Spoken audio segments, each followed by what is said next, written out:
You know what happened was I was moving my phones because my cat was about to step on them, and it dialed your phone.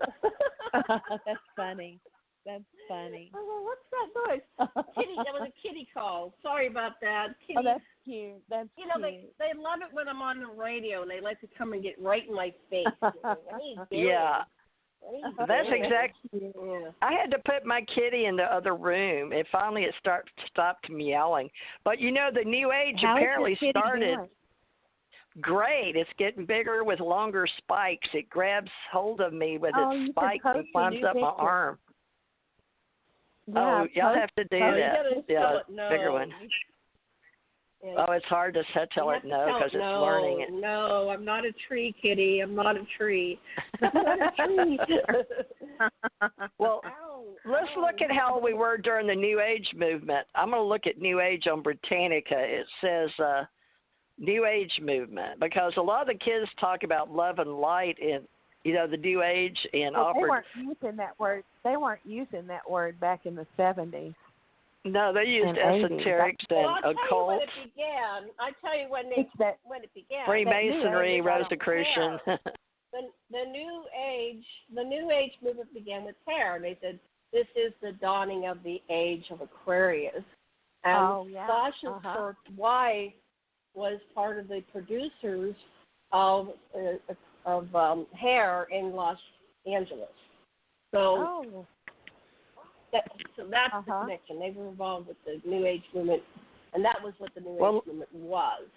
But it grew rapidly in the Western world in the 70s. So it started really growing in the 70s. Let me looking at Wikipedia. Metaphysical community 70s and 80s forward the New Age. It says the New Age of love and light started 70s and 80s movement, but Wikipedia says something different. At the same time as each other. Yeah.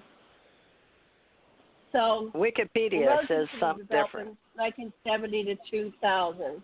Right, I'm on Wikipedia, which we know is just a new encyclopedia. Anyway, do we want to discuss that? Agree or disagree? No, I think we should stay where we are because we're running out of time, and you're going to be continuing. I have a conflict. I have to contact Suzanne and renegotiate talking with her or something. So I'm going to do that while we're chatting here. And I have a station at 9 o'clock. So we didn't know. Are you expecting other people to come onto the show, TJ? Yeah, Rich. We were at the normal time from shooting. About 30 minutes. We've got 30 minutes left. Rich and Suzanne are coming on tonight. They were going to do their Love and Light part the last hour, I guess. And she works till 7, and she's coming on 8 to 9. You have to schedule on her appointments. Yeah, she told me she had talked to you today, but she said she has to do it after the show tonight. There's a conflict here. Yeah, because she's doing the show. Okay.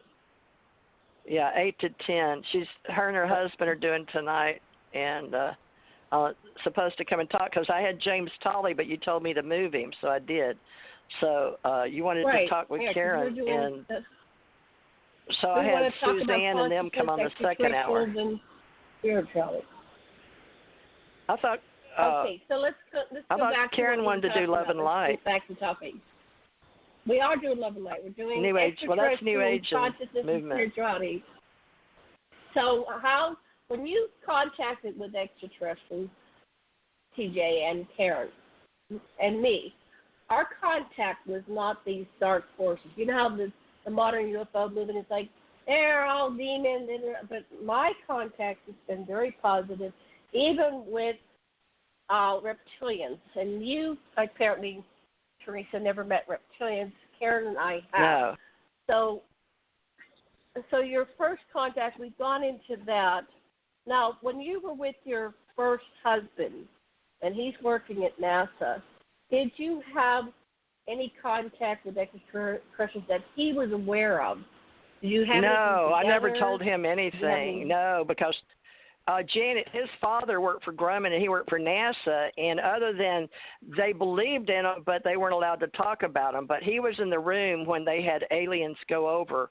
So it was bogeys 12 o'clock high or 2 o'clock or whatever that story was. So I wrote about that. But the one time I had a light being come out of an orb come and knock on my door, that's the one I told you about.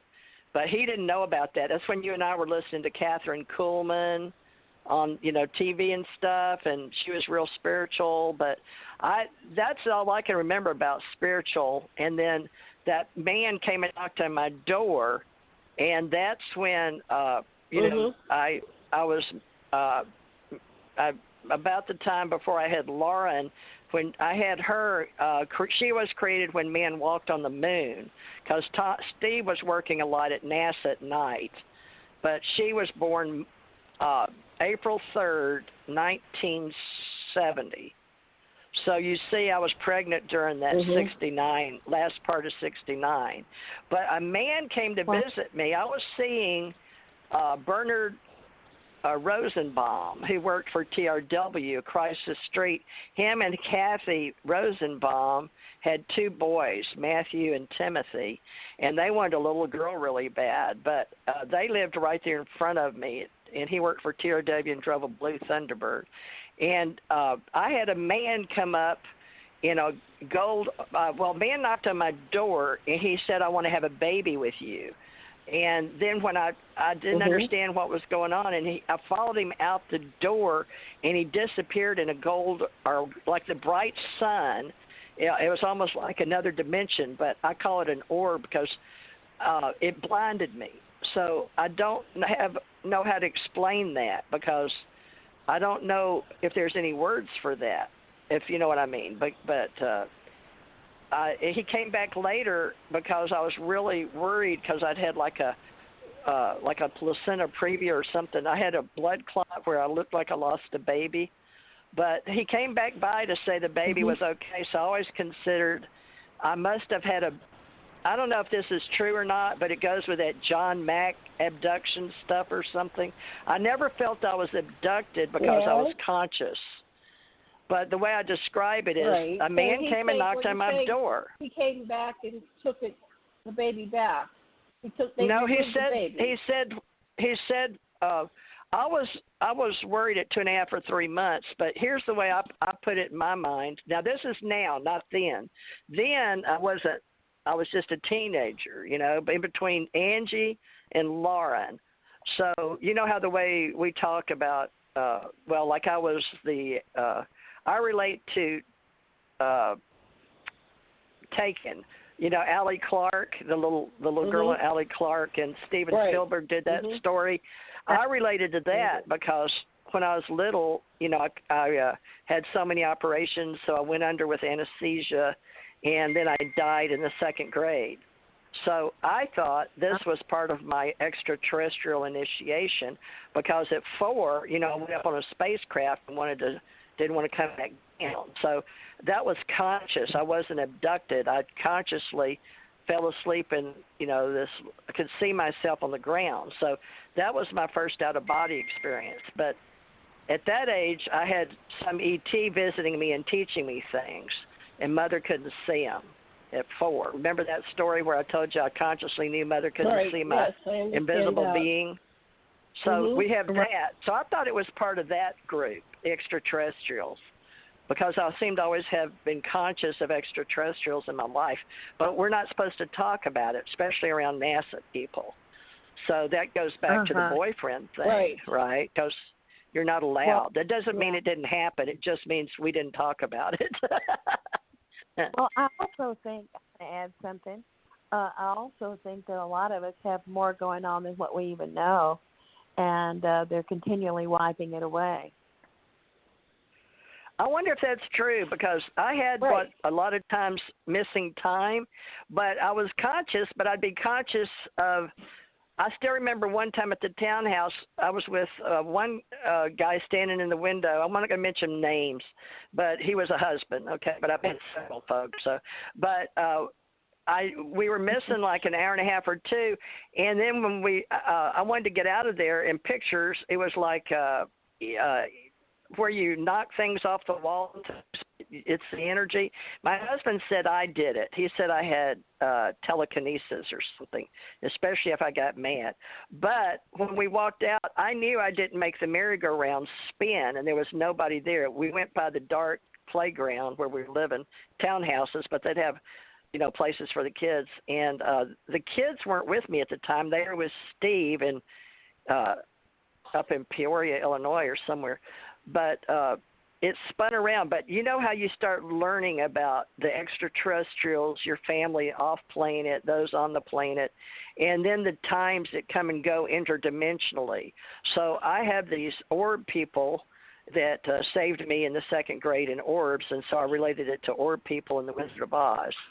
So I come up with this whole other reality, whether it's true or not, interdimensional beings that can come and go like Glenda did with Wizard of Oz.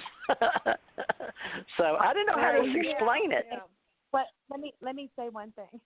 I think, if we, my opinion on this is if we think it, it's there.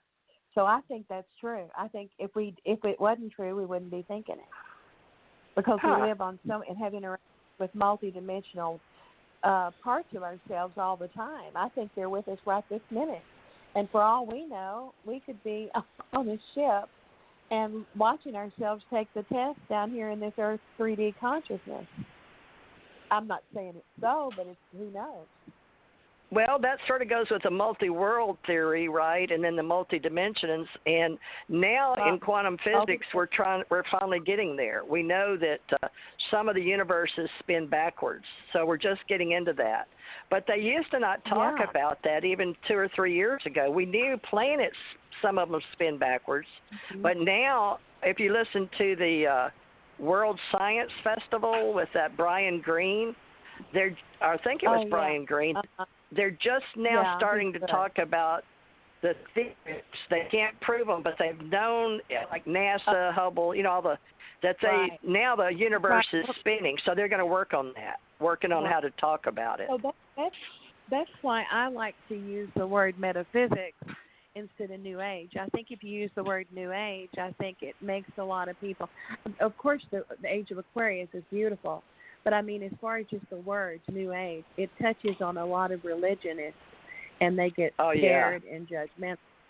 And so, if you talk about physics and metaphysics where we live, there is a science in this too.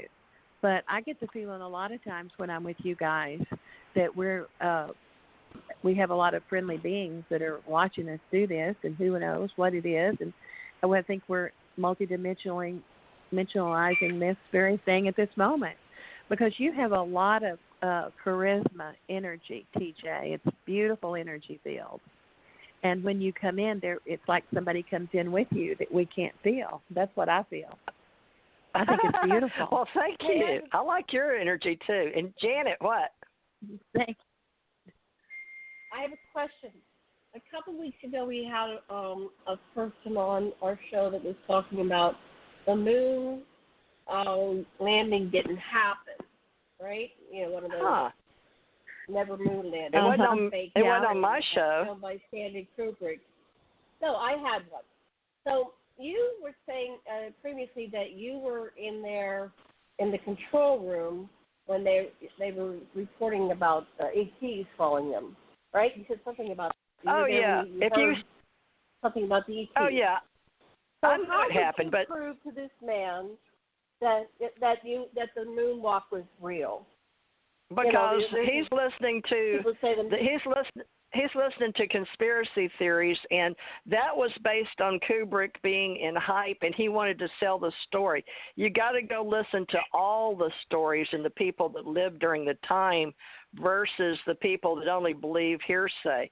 So what he did is he's following that story that they made some film in case of emergency, and the guy spun it a different way so he could make some money, and he did. He's sort of like one of those Philip K. Dick dudes that has, but no, I know that story, and I listened to, and I saw the film, and I do a mini investigation and research on everything. I'm open to all sides, but each person's going to believe what they want to believe, but you got to remember, I did this for a living as an investigator they can take forensics. Your theory They can take their theory. So he was saying that film cannot survive its space. Film cannot survive on